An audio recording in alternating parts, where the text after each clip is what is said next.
বাংলাদেশি নাকি? আপনি এত রাত্রে এনে বসে রয়েছেন?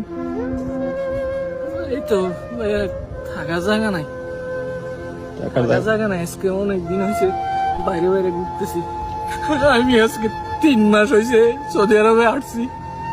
দালালে আইনা আমারে কাজও দেয় না, কিছু না। এক জায়গায় কাজও গেছি, 1 মাস হয়েছে কামের টাকাও দেয় না।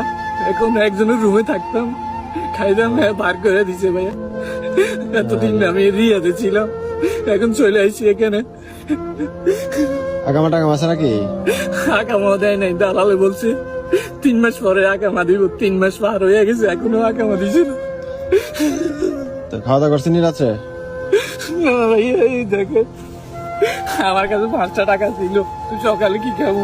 এই দেখেন কবুজ ভাইয়া, একটা কবুজ খাইছি আর এই কটা কবুজ রাখি রাখছি, সব তো হয়ে গেছে ভাইয়া। তো আপনার কাইন্দেন না, কাইন্দেন